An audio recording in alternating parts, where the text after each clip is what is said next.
It's you again. Oh, And God. what's wrong? I thought I got rid of you. Bad penny time strikes again. I thought you were out of the country, but here you are again. Absolutely. How have you been? I've been really good, thank you. I have not been traveling this last week, which is wonderful. And a friend and I have decided to set up a little antique shop, which is a new project. And it's been really good fun. We've been like sourcing items for it at different auctions. And we've had a good first month, I have to say. We've actually made some money, Lembit, which is a nice bonus. I know. That's the last thing you need. I can give you some antiques. My clothes. No. We have a kind of a style behind our antiques. They have to be at least fashionable and have a certain value, Lembit. So I'll pass if it's okay with you. War on want for me then. Welcome if you're watching. I'm Lembit Öpik, if you didn't know that already. And this gentleman here is Mark Oaten, and you definitely didn't know that already. So it's good to be able to remind you. And welcome to Lib and Let Die, the last vestige of the good old days of the Liberal Democrats, replaced now by this wet conservative blancmange vanilla sky excuse of a party, which Mark Oaten's still a member of.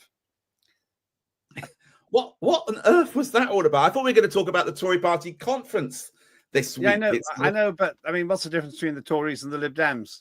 Oh, for goodness sake, come on. I mean, one party's got 72 seats and is on the way up. The other party is on the way out. The other party's got 115 seats or something. So it's still bigger than the Lib Dems. You wouldn't know it. And that's one of the problems that their leader has got as they enter into the last few days of their party conference. Well, if we want to talk about that, then we better talk about the Green Party. They call themselves a party. We got to talk about them. It looks like you've been taking their policies on board, Lembit, from the way you just reacted there, because they're obviously been pushing the fact they're in favour of taking drugs, and that is why your voice went all very peculiar and very high. It's the only policy. It's the only policy I agree with them on, actually. Then, rather more seriously, this Manchester attack that occurred recently, where some horrible scum who actually got shot dead killed people by the looks of it for the sake of their religion. I think the Labour Party's made an enormous mistake on that. We'll explain that later. As has Gary Neville. Have you seen what he's been talking about? I'm with Gary Neville on this. I mean, I didn't support him as a footballer, but I do think that he is coming in and speaking some good plain sense. And what I like about Gary Neville, and we can talk about it a little bit later on, is that he is talking the kind of language that the right talk, but he's talking it from a perspective of the left. I like what he's doing. Of course you'd agree with Gary Neville, because I don't. You're so contrary these days. If I'd said I was in favour of Gary Neville, you'd have said you're against it.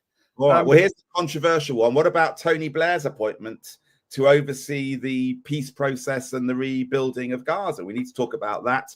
And finally, I'd like to talk a little bit about our future king, Prince William. I don't know if you saw it, Lembit. He gave a wide-ranging interview setting out what a William monarchy would look like. E-bike-tastic. Yeah, scooter-tastic. Not the look I want from my monarch, but there we go. And I'm a royalist. And I suppose you're going to want to talk about television, because you, as a man of leisure, have got the time to watch it. I have a great one this week, which everybody will have heard of. And it's not at all controversial, but it features one of the most disgusting, repulsive characters on television, who at the same time is lovable. Oh, it's a documentary about the Lib Dem conference, then. Oh, fine. I set you up beautifully for that, didn't I, Lemon? And what just keeps us a little bit with your one, then. Well, I'll give you a clue. It's all about rather dubious escapes. You'll see about that later. That we've discussed before, actually, on our show. But you'll have to find out the rest later. I'll be interested to know if you know the show. It was one of those late nights when I came across a box set and I watched the lot. It was pretty good. I suppose we better start with the other great drama, somebody say comic drama, which is the Tory party conference, which has been just everything that you would expect it to be, which is pretty much nothing. Somebody described it to me as a bicycle without a chain, basically pedaling hard and going nowhere. I mean, here it is, Tory conference branded like a wake with rows of empty seats at Key Speech. And I think I'll just carry on with this one. Mel Stride made one of the key speeches. Look at that. Look at it.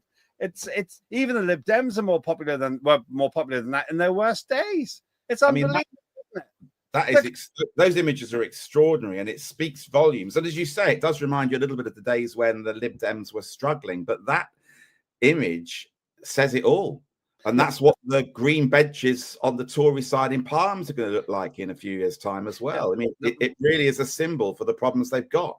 Yeah, one health warning. That could have been 10 a.m. on Sunday morning after a heavy night. So it's possible that they were very selective when they took it. You could just about take photographs like that at any conference if you chose the right moment, and it'll be Amendment 4 on the washing and draining board sustainability bill or something, or the party's view on custard or something. And then that's a very, very important issue for many people in this country, and I'm surprised you're belittling it in that way. Anything yellow, you're in favour. Anything yellow, exactly. Just like the Lib Dems and their courage. You're a cold or you're a hot custard? Do you take it hot or cold, Lembit? Well, if it's made at home, it's got to be bird's eye and it's got to be hot. If I buy it in a tin, ambrosia, you can eat that cold. The perfect answer. If I'm in a restaurant and I've got a hot pudding, I like it cold on top, but it normally shocks the waiter or waitress, I have to say, when I do that. So we agree. I'm sure you do shock the waitress towards the end of the evening. But it's interesting. We agree with the dessert, but the starter is still rather tart, which is the Tory conference. Are they really as bad as it seems? Because I have to tell you, I've been to Tory conferences and various fringes. You probably did the same thing from time to time. And it used to be buzzing. It used to be old, but it used to be buzzing. It seems to me they've absolutely fallen to bits. In fact, very recently, the lady who stood for the Conservatives in an area near me, she just announced she's just defected to Reform. She would have won if it hadn't been for Reform, because Reform ate so much of the Tory vote, the Lib Dems got in. But she's actually left the Tories. You hear this right, left and centre. Somebody I know, Keith Prince, who is actually a Greater London Assembly member, has joined Reform. And that means they're a group of two, but a group. Now, he had a pretty promising career in the Tories, but he's left. It does seem to me that this conference is just irretrievably difficult. It is like a wake. I mean, look, I think it says it all that we actually ended up preferring to talk about custard than we did for the Conservative Party conference. But they do struggle also, and they've always struggled from this, that they are the last conference in the season. So by the time the journalists have dragged themselves around from Lib Dems, Green, Reform and Labour, and they get to the Tories, they're completely hungover, completely exhausted. There's a really grumpy press pack. And it's always difficult to be the last conference. But as you say, Lembit, this one has been particularly bad. And I think that this could very well be the last conference that Kemi is leader for. Because as I understand it, the rules mean that you can't challenge her until she's been leader for a certain period of time. But by mid-November, it would be possible to submit letters in to the chairman of the 1922 committee. And as our listeners and viewers will know, that is the trigger for a leadership election. I didn't think it would be possible. This could get so bad, but I think it is going to be this bad. The only thing that could possibly save her, in my view, is that any potential contenders would rather that she takes the hit for next May local election defeats and that she goes then rather than now. I actually don't think almost anyone in the country, and most of the Tory party, knows that what the 1922 committee is. But okay, that's fair enough. You're overestimating the level of interest I think the average person has with the minutiae of how the Tories work.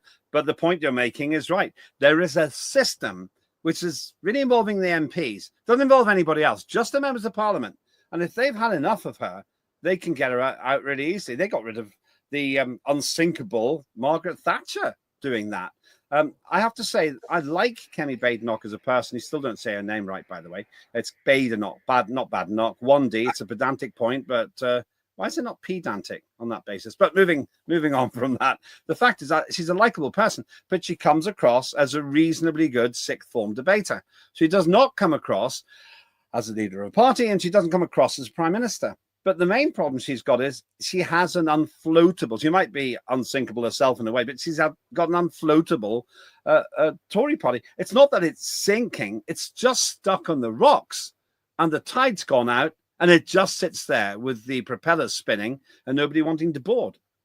Yeah, I mean, if you want to carry on the analogy that you could argue that changing the leader is like changing the deck chairs on the top of the Titanic, for sure. And I think that the problem that they have is much more than the leader. It is fundamentally, it feels to me like one of those points in history where a party genuinely could disappear. And, we've seen this happen maybe every 100 years or so, that a party comes to a point where it has just run out of its purpose of being. And I think the Tory party has got to that point now. There's danger there, and let's not divert into reform too much. But then the obvious thing will happen. They'll all go into reform, and reform becomes Tory 2.0. Now, I've talked about that with reform before, and I don't think they fully understand the danger here. The danger is exactly what Nick Clegg did to the Lib Dems. He materially changed the character of the party by putting his own people in. And I know you were part of what used to be called the Orange Book. Nobody's going to remember what that is either. But there was this group that changed the way that Lib Dems worked and ultimately led to disaster.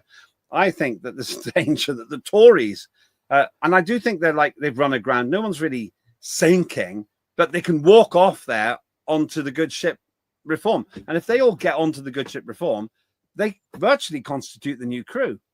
And I think that Nigel Farage's got to be careful there. It's called entryism. It's got a name. And if they all go across, then we got this new Tory party. And let's say 100 of the Tory MPs said, right, Conservatives are over, we're all going to reform.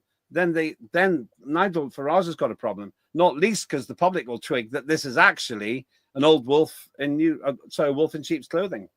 I think you're absolutely right, but I think Farage is smarter than that. I think he sees that risk, and that's why he would probably end up saying no to a few individuals. He's made it very clear, for example, that Boris Johnson wouldn't be welcome in reform. He knows acutely that if he's going to take votes off Labour as well, which is really important to him, then reform must not be seen as just a new Conservative party. But also, I think that some of those some of those Conservative MPs or some of those Conservative voters, for sure, are not going to want to rush to reform. I think the Lib Dems will also be the beneficiary of some of them coming over, because the Conservative Party, as you know, is split. And those on the right will be tempted with reform, but those Ken Clarke kind of moderate pro-European Conservatives, they must be looking for a home now. And that home is not reform, it's not Labour.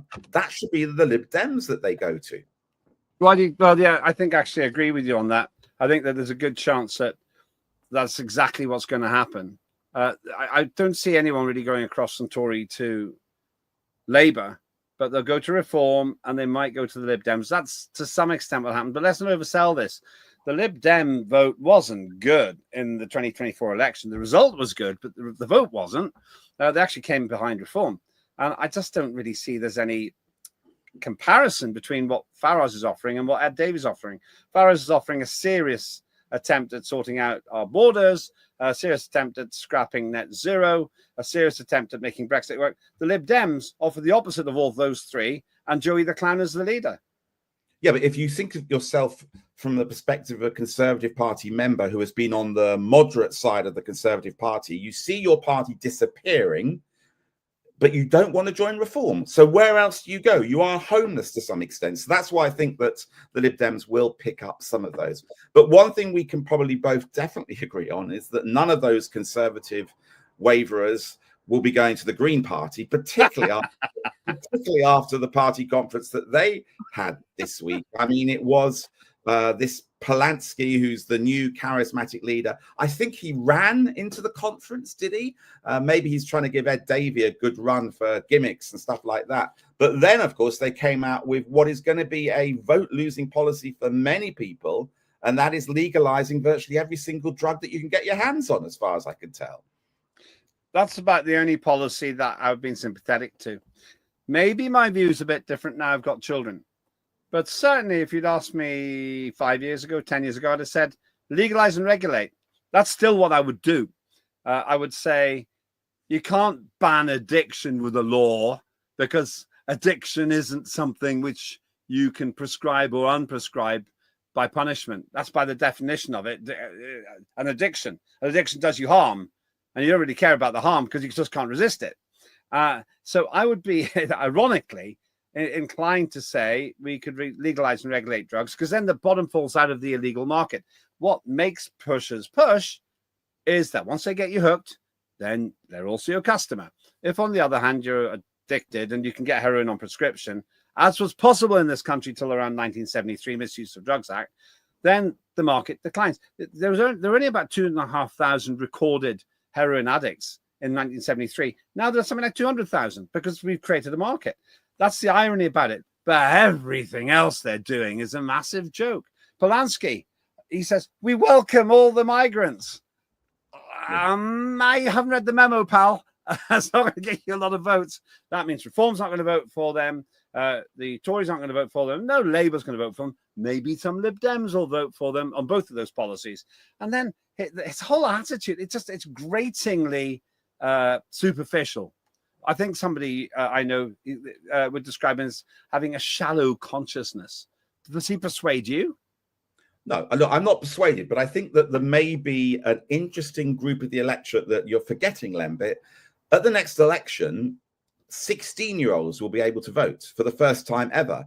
That actually means that out there, 13-year-olds now are going to be targeted by politicians, because by the next election, they'll be 16 and able to vote.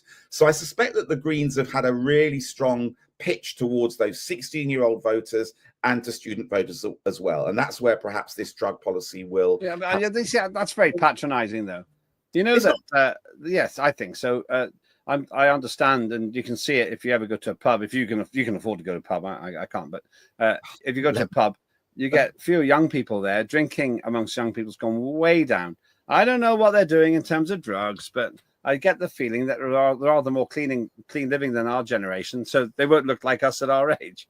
But once again, a lot of them are going to reform. That is also true as well. But where are the Green voters going to come from then? And it does seem that he has to pitch at that younger demographic. By saying that he's going to legalize drugs, saying he's going to welcome more migrants, he certainly is going to be alienating the over 50-year-old vote. That's for sure. So I think his pitch is towards those younger people. But just on the drugs issue, I think I've changed my mind on this one. Last week, I confessed to changing my mind on ID cards.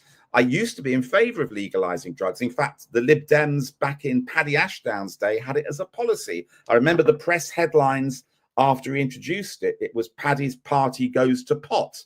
And it did us huge damage at the time. Look, I think it's an oversimplification to say that if you regulate and you have a system in place that means that it is acceptable, you get rid of the pushers, you get rid of the black market. I'm not entirely convinced of that anymore. I think what you do is you make it acceptable. And just as we have had with cigarettes and tobacco, for example, which is legalized, you've created a black market, which is huge for individuals still trying to get cheaper cigarettes. And there's a lot of crime connected with that. I can see the same thing still happening if you legalize drugs. There would still be people undercutting the market, and you'd still have that black market and that dangerous link to gangs and to crime, which is linked to those people selling drugs. Yeah, to paraphrase a Labour comment about the Lib Dems in the Oldham by-election, you're soft on freedom and high on authoritarianism. That's your problem now. You become some sort of a conservative junkie when it comes to this. I remember the days when you used to be, these two words you may not remember, a liberal Democrat. But like your party, you've walked away from it all now. So, well, now I think, young people are too stupid to do this. So, I suppose you wouldn't give young people the 16-year-old vote either now, because honestly, if they can't judge on drugs, why would you let them judge on who's going to run the country? Which is pretty smart if you think about it, because I think a lot of the 16, 17-year-olds are going to reform. But the fundamental point I've got here about the Greens is it's really ironic. I'm arguing for the Green policy on drugs and you're arguing against it. But the fundamental problem is on everything else, they're screwball. They want to ban flying, essentially, or close to it. They want to ban large motorbikes. They want to ban all kinds of things which are just normal life. And it's a weird thing. They don't have any limit on how many children you can have. Anytime I meet a Green voter who has 3 children or more, I say, but you're creating the biggest pollution there is.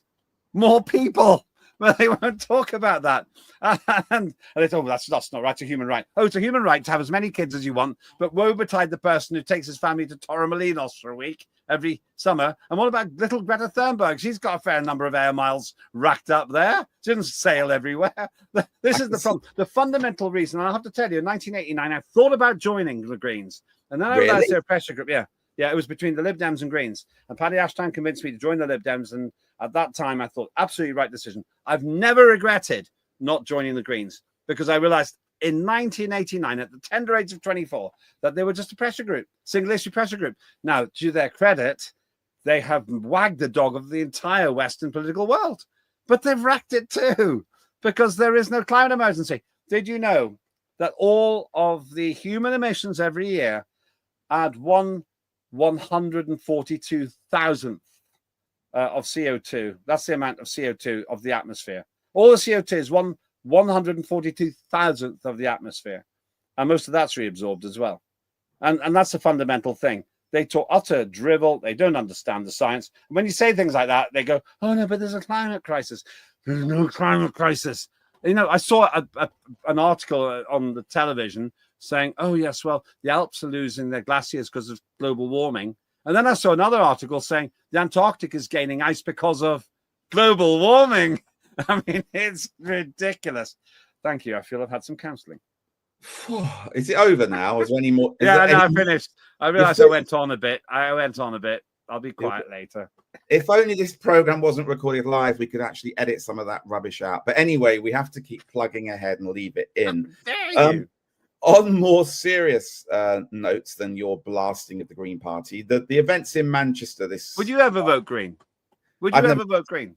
I've never voted Green, and I would never vote Green, no, because I believe in the politics has to be real. There are tough decisions that you have to make, and you have to be unpopular at times to achieve those things.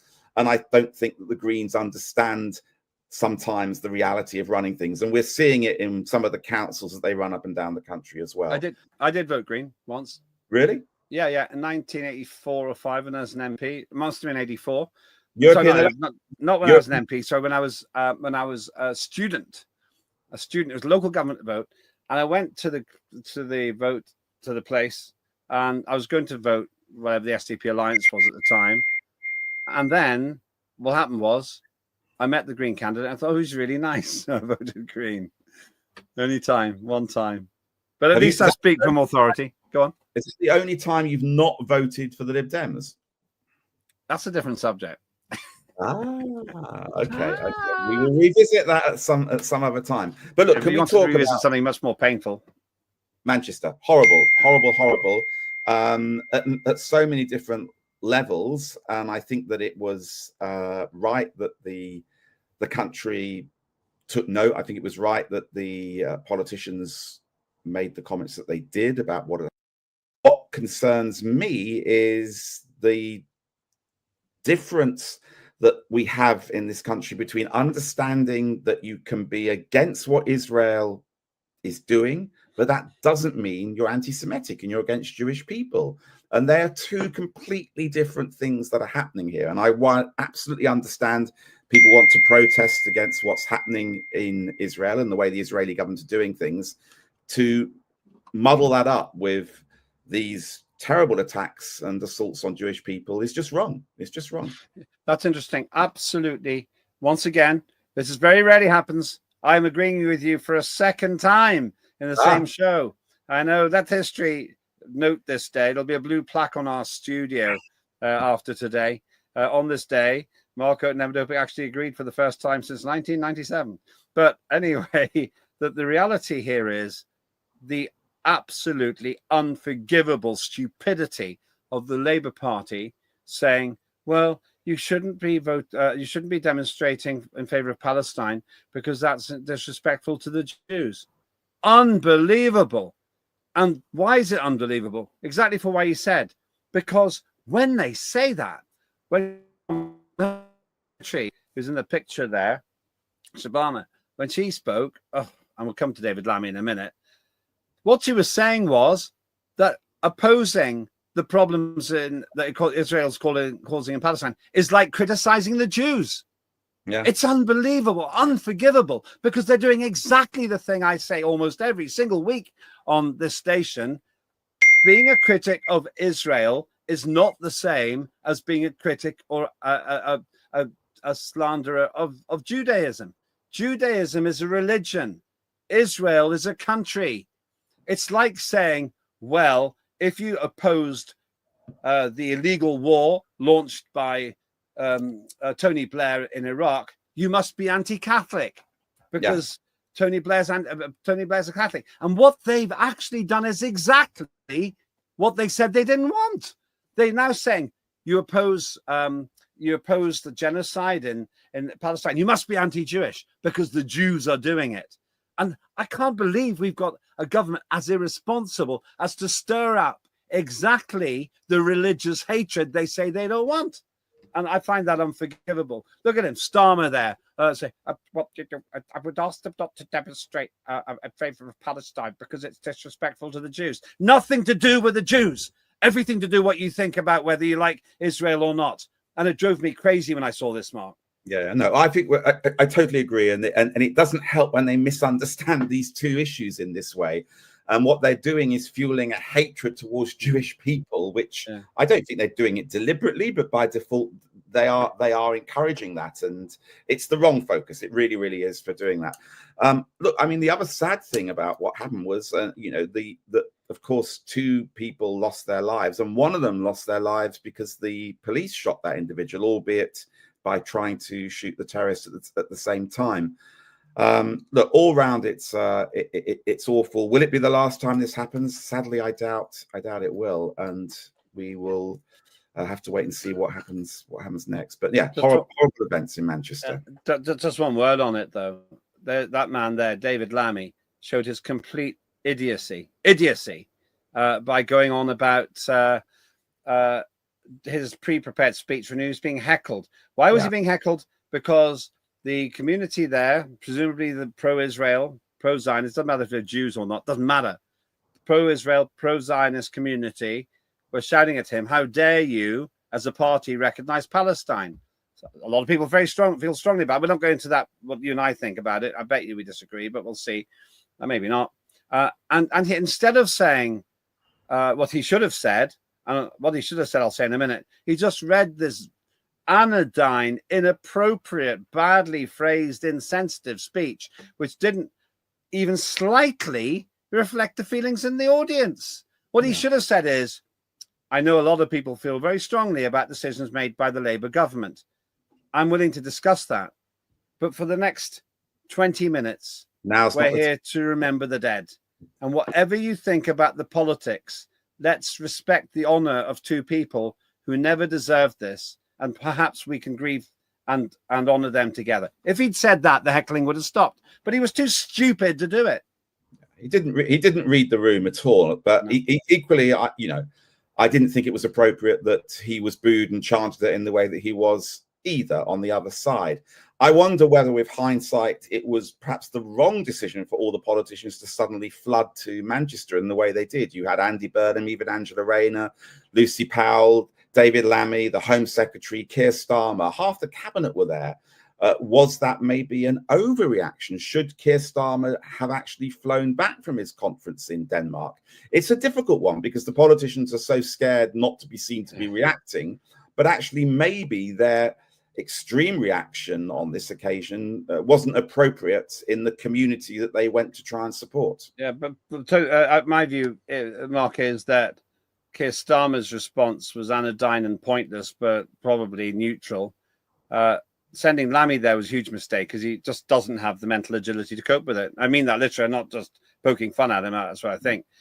In fairness to Angela Rayner, who I have very little respect for, she is a Manchester MP. And so I think she was entitled to be there. Andy Burnham, he had to be there. So my problem is all these other people freeloading their way up to look like they cared. I just think it was rather transparent. And why? Because of the total mixed messages of Keir Starmer. For 2 years, Israel's got a right to defend itself. And then suddenly, but I'm going to recognize Palestine. It's exactly the opposite. He's actually given a completely U-turn type message. And that's why they were heckling Lammy. Well, but he could have got away with it by saying, this isn't the time or the place. I'll stay here as long as you like and talk about it. But please, let's spend the next half hour honoring the dead. Yeah, you're 100% right on that. And we'll come on to Palestine after the break. But before we go to the break, I mean, there's obviously a very, very heated atmosphere about protests at the moment. Where do you stand on this? Because I imagine you're with me that you want to defend the right of individuals to be able to protest. That said, the police have got a valid point about the fact their resources are hugely stretched in actually having to police these protests. I absolutely support the right of these people to protest. I haven't got much time for Palestine Action, or whatever they're called. They cause millions of pounds worth of pointless damage to an aircraft. Who's paid for that? We do. We pay for that. It's a bit like the Just Stop Oil people. They don't really win friends by damaging state-owned property, taxpayer-owned property. But notwithstanding that, if I was Home Secretary, I'd say whether I agree with you or not isn't the point. Demonstrate, but here's the quid pro quo. Here's the deal. Don't hurt people, don't harm property. You can inconvenience people, but don't harm people. Don't hurt people, don't harm property. And then you can do what you like. And if somebody said, do you agree with the Palestine Action people? Saying, personally, no, don't. I don't. But they shouldn't be a terrorist prescribed organization any more than Just Stop Oil should be. They're just indulge in criminal behavior, and they should be treated like that. And what I think has happened, Mark, is lots of middle class, well-meaning people who live in posh parts of London and elsewhere, they turn up now. They say this just isn't right, because there's a fundamental sense of decency in the British population. They're reasonable people, and they see this is totally unreasonable. And here's the irony. Here's the horrible irony, which you may or may not know. But the Home Secretary, Ms. Shabana, she's the one who's saying, oh, we've got to increase powers for cumulative impact. In other words, if you cause trouble and inconvenience, then the police have the right to ban you. Hold on a minute. If you go onto the internet, you'll find same Shabana campaigning on, wait for it, a pro-Palestine demonstration outside Sainsbury's, where she lay down, causing inconvenience for other people, or at least trying to, in 2014. So, in other words, she should arrest herself. This is the horrible irony. What did she think was going to happen? 11 years later, everybody would forget about it. That's the difficulty I've got with these clowns.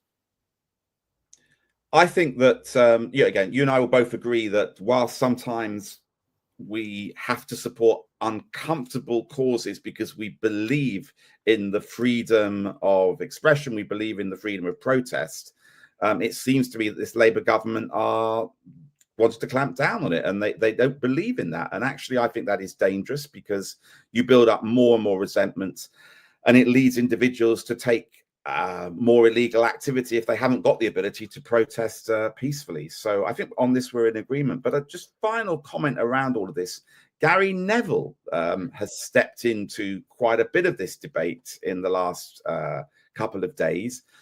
Interesting, because the former football player turned pundit has made some quite strong comments, for example, about the fact that he's describing white, middle-aged, angry men as being the reason why so many flags have been put up.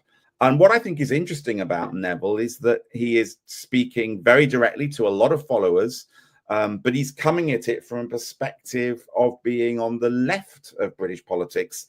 And he's articulating some of these things in the kind of controversial way that Nigel Farage would do from the right of politics. I quite like the way that Neville's going about this.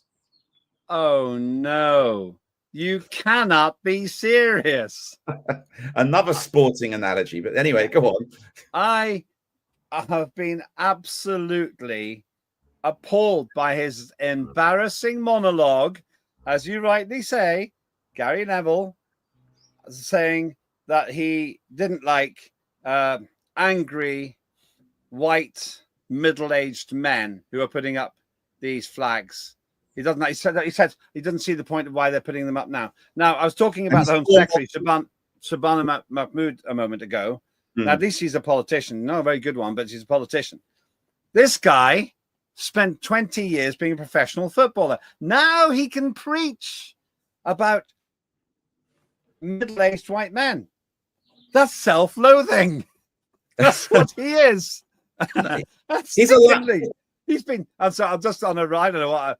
Maybe I shouldn't have gone to the Green Party conference. That's what's happening. No, just kidding, everyone, kidding, officer. Basically, he's a professional footballer for 20 years. I've been a professional politician like you for 40 years. That means, by his logic, I am twice as entitled to preach to him about football than he is to preach to me about politics, Mark. Look, I've argued that the left needs to start to express itself in the ways in which the right does. So actually having somebody like Gary Neville who talks in this way directly to lots and lots of followers, not just Manchester United fans, but people that watch him on Sky Sports and other channels, is exactly the kind of figurehead that the left need. Because yes, this guy, whether you like it or not, is much more articulate than our prime minister, is much more articulate than most of the cabinet are, and has a way of reaching out. So actually, I think that Neville is good. I think he could be a politician. I mean, why are you laughing, Lembit? Why are you go on then? You're ridiculous. It's not ridiculous. The guy's a good communicator. He can get a message across. He's talking out of his backside. He's criticizing himself. He's an angry white middle-aged man who knows pretty much nothing about politics. To use a football analogy, when it comes to political goalkeeping, he's completely offside. I mean, the guy doesn't even know. He just doesn't know what he's talking about. Also, you're scoring an own goal here because Neville is now a successful businessman. He does know and understand what the real world is. Some of the projects and the things which you get involved in are very community-based. He's seen how you can turn poverty around in some of his projects. Listen to what the guy does. He's not a one-trick pony. He's trying to keep the red flag flying here, but instead I'd give him the red card. Well, the flag he wants to tear down is certainly not red. It's red, white, and blue. Yeah, but the point here, right? He says, "Oh, he doesn't see the point of why these flags are going on now." He's one of the very few people in Britain who used to wear the flag.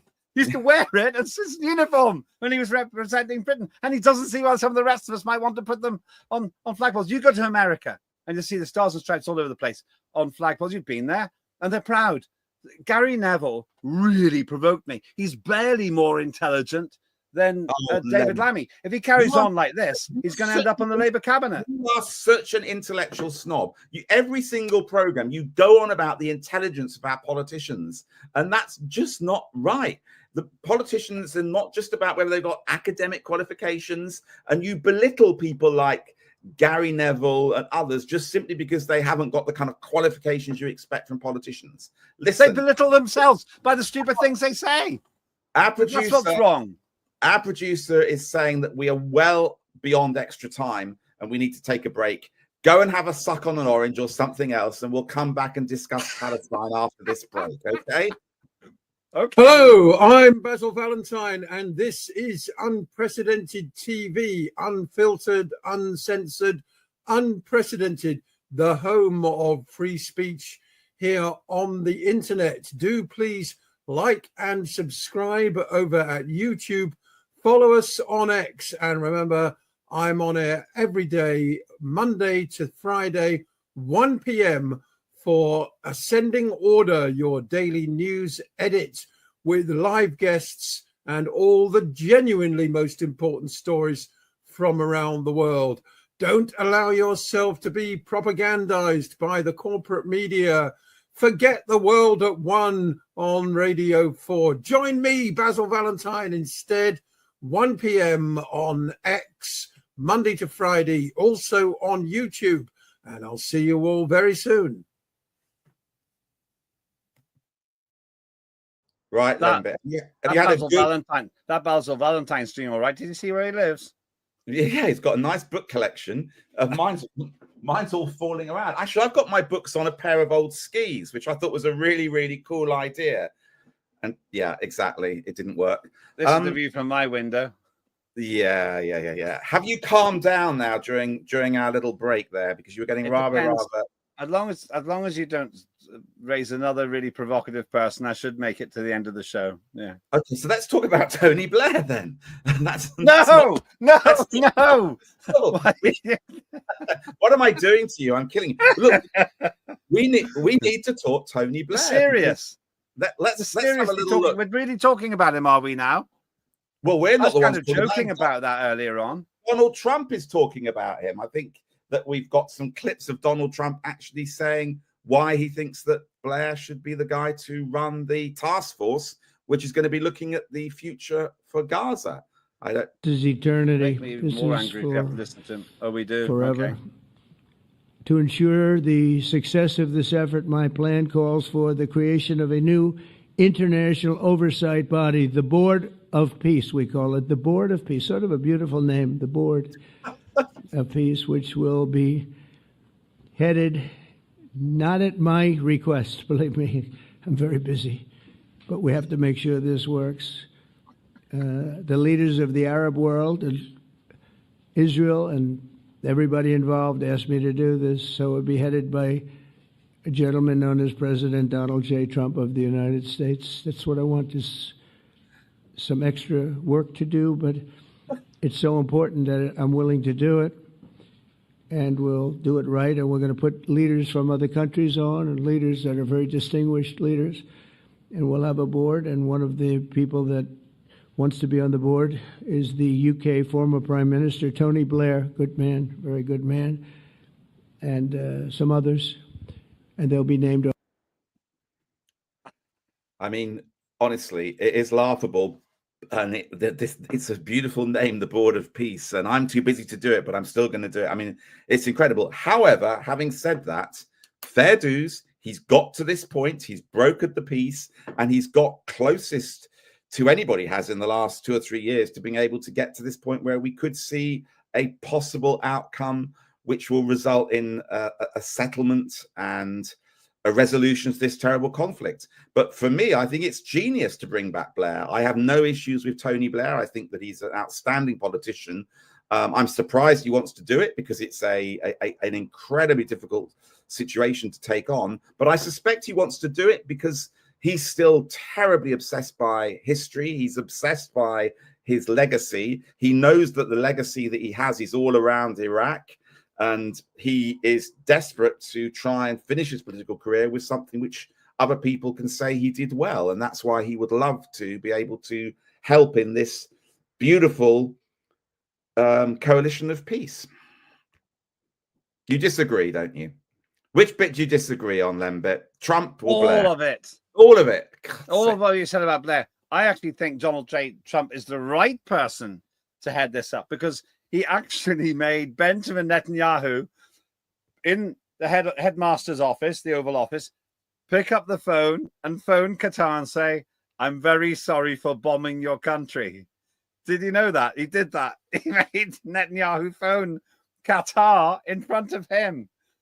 It's like phoning another schoolboy who you were bullying. I'm sorry. That's wonderful. It's a beautiful thing, beautiful thing. But Blair, I mean, look, the weapons of mass destruction now. So that's turning into Ed Miliband now. Never mind that. The point about it is he is going to go in there, as you actually agree with one thing. He's desperate to redeem his wretched soul from the lies that led us, and he knew they were lies that led us, you and me, to vote against him, because we were both MPs at the time, to be pariahed, to be accused of lack of patriotism, and then we were proved completely right. Blair will never live that down. Now, he might be a bit more popular if he wasn't also agreeing with the dreadful ID cards, which I know you agree with as well. Maybe that's why you've been hoodwinked into thinking Blair's a good person here.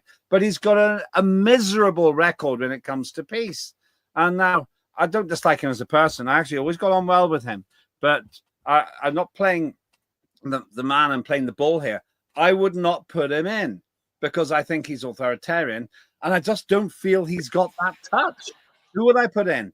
If we only had someone like Mo Molam, Paddy Ashdown, someone like that, actually, although it would never be palatable to Israel, Jeremy Corbyn, because at least he's got a soul. But the problem with him is he's a bit too one-sided, people would say, and therefore he wouldn't have neutral respect.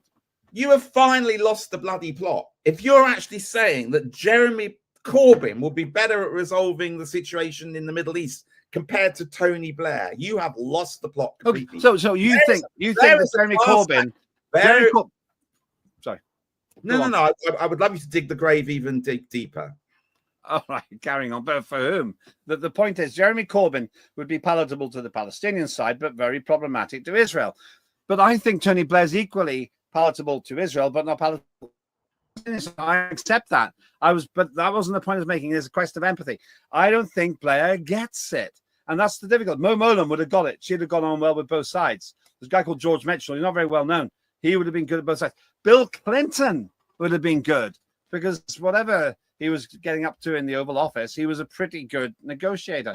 I just don't think Blair can carry it across both sides. Now, on the one point, you make a fair point, actually, about Corbyn. He doesn't appeal to both sides, but nor does Blair. We need somebody who can talk to both sides, and they're very short supply at the moment because we've got a complete deficit of decent politicians. I think it's interesting that, Trump, I think, has done a great job getting it to this stage, but I don't see him as being a finisher. I think that once he's said, right, okay, I've got a peace process in place, I've got this board of peace, he moves on. His mind moves on. It's a box ticked. He's not got the level of detail that is required to be able to see this through, to have the level of concentration to see this through. I think that by bringing in somebody like Blair, who desperately needs it, who's not got much else to do at the moment, you will have somebody of intellect and of detail. And let's not forget that Blair is also able to call on a lot of other former world leaders. He's got a great connection with other individuals around the globe. And it may very well be that he can bring together the kind of people that can talk to both sides. So look, I think it's a good announcement from Trump. I think it's a good breakthrough. And I think it's a good thing that Blair is going to be there. The jury, however, remains very much out as to whether this can last. You know, we've seen a few false dawns before, and we know how strong feelings are running on both sides on this issue. So, you know, whoever takes it on, whether it's Blair or somebody else, we wish them the best of luck. Yeah, I agree with you on that. There's much more to say here, but we are kind of close to the limit and time-wise. I would simply say the problem with Blair is he's not palatable to both sides. And in fairness, nor is Corbyn. But we should, if only, be able to have a time machine and get somebody like Nelson Mandela or those other people I mentioned. We have such a shortage of truly great statesmen. And that, I think, is really harming the world. I mean, that leads us nicely on to a statesman in the making, Prince William, who I don't know if you saw it, Lembit, but in the last week or so has given one of his most open interviews yet to the star of Schitt's Creek, as it happens. But it was an interesting interview because he started to touch on what kind of king, what kind of monarch he would be. And this is a really difficult balancing act, because of course when you say, well, I want to do this, I want to do that in the future, you're immediately going to be accused of saying, so you're currently saying that the current king and your dad has got it wrong. It's a balancing act, but I think he pulled it off beautifully by saying, look, he's still very committed to the institution of the coronation and those various pageantry things that you see with the monarch, but also setting out, look at what I'm doing now, look at how I've taken on the estates and the work that my father used to do when he was Prince of Wales. See how I operate. I have a WhatsApp group. You know, I'm very accessible. I think it was a good interview. Interestingly, he did also mention the H word, Harry. He said it very briefly, but he said it once. And the fact that he actually uttered it is being seen by some as the beginnings of a thawing in that very, very frosty relationship. Are you a monarch? Where are you on the monarchy? I see. You actually and I went to Highgrove once, and you introduced me to Prince Charles. Yeah. I seem to remember that, and I seem to remember that the now Queen had a cold, and we were in Highgrove, weren't we? Yeah, Highgrove. Yeah, we were. I introduced you. I know King Charles as it is. I'm a monarchist. I think that they are a great institution. They get lambasted and criticized all the time. Probably unprecedented TV viewers say, how dare you? You should be a Republican. I'm a monarchist for pragmatic reasons. They are a very good ambassadorial operation. And whatever the intrigues behind closed doors in Buckingham Palace, they don't affect me. What does affect me is the fact that they present positively around the world. And I think King Charles is very, very good at that. And I have a lot of respect for him personally. I don't agree with his views on climate, but that's the policy distinction. In terms of the man, he sacrificed his entire life to public life. Oh, he's rich, you say. He's a prisoner. He's a prisoner. Always will be for the whole of his life. And whatever criticisms you make of him, I find him to be a good and honourable soul. And look, he played a blinder with Donald Trump a couple of weeks ago, which can't have been easy. And he rolled out the red carpet and more. That has done us huge favors in keeping that special relationship going. So I'm with you. I'm a great monarchist, but I also look forward to a time when the monarchy can evolve and develop. And I think that in Prince William and in Catherine, the monarchy is safe for the future, and that's something we couldn't have been that sure about maybe 5 or 6 years ago. I would say I like where King Charles has taken it. I like Charles III and where he is with it. He's quite political, but he's a bit more discreet about it than he used to be. And he has to be. In terms of where William takes it, well, he has to sound like he's progressive. They always have to say that. I don't want them to be progressive. I want them to be old-fashioned. It's a tremendous honor for me that I have had this relationship with King Charles, and I'm a loyal subject, really. And when Prince William takes it over, he'll do okay as well. He has to get on with Harry. He has to, but I suspect that relationship will never really be the same again. Sibling rivalry, whatever's gone on there. It's not for me. I don't care really, because I'm more interested in what actually happens to the monarchy. And I'm glad to say the overwhelming majority of the British population still want the king, and long they might do that too. Here. Totally agree. My God, we are agreeing an awful lot. Not much. No, probably about 20% of the time. It just seems like a lot. That's more than normal. That's more. Will we agree? Will we agree on our television choices? Let me try my one with you first. So I described it at the start of the program as probably one of the most disgusting, revolting, but lovable characters on British television. I am talking about Slow Horses and the man himself. There he is, sat in his chair, looking disgusting, hair unwashed, smoking a cigarette, farting all the time. An incredible character. Lamb is what he's known as. And he runs basically an alternative to the Secret Service and MI5. They are called Slow Horses. They're the people that have been thrown out of MI5 because they're just too incompetent. And they run this separate organization.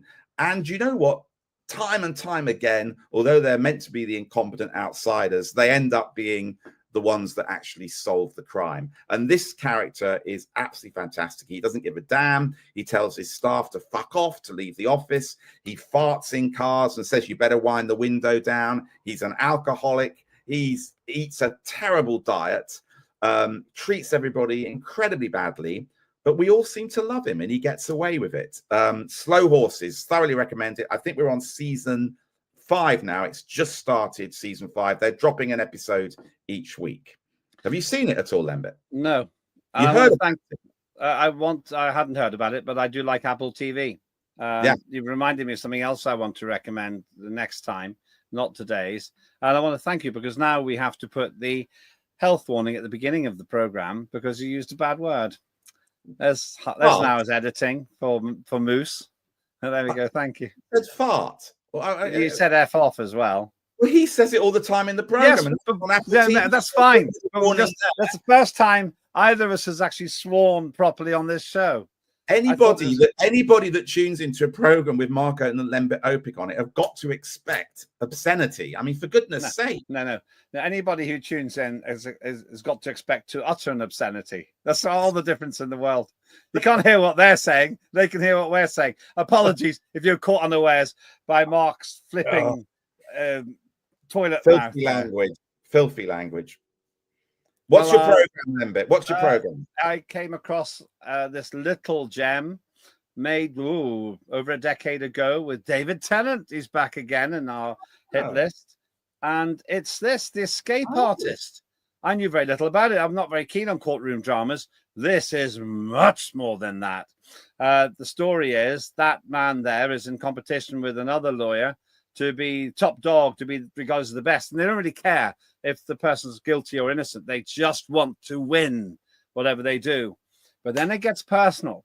And David Tennant gets into a rather difficult situation with a very, very nasty client.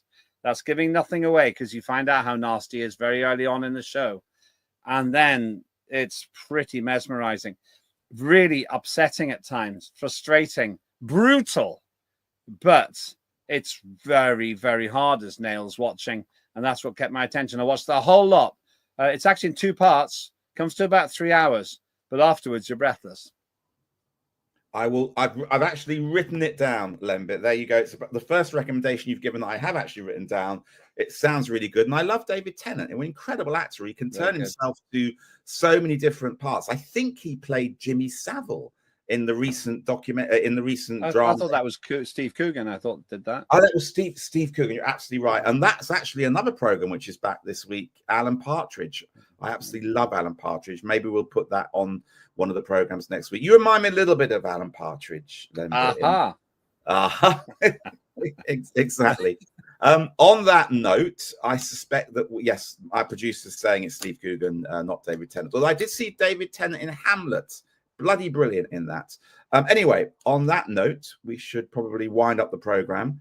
Not before we say, please do subscribe. If you like what you're watching here, what we're doing, please subscribe to Unprecedented TV on YouTube. It doesn't cost you anything at this time. And then you get access to everything and you will love it. And it gives you notifications and everything else. And tell us if you want to see other things and tell us if you want some subjects as well. We are interactive, free speech and all that. But please, please, please subscribe to Unprecedented TV on YouTube. And follow me on X, for goodness sake. Every time I put an episode out of this, I lose followers. I mean, what on earth is going on? I'm blaming Lembit for that. Follow me on liberal, because they're libertarians. They were all me. They were all me. Lovely seeing you, Lembit. I'll see you next week when I'm sure there's loads more to talk about. Absolutely. And thanks very much for watching. I hope you enjoyed that. It's unfiltered, uncensored, unprecedented. I'm Lembit Öpik. And I was Mark Oaten. See you soon.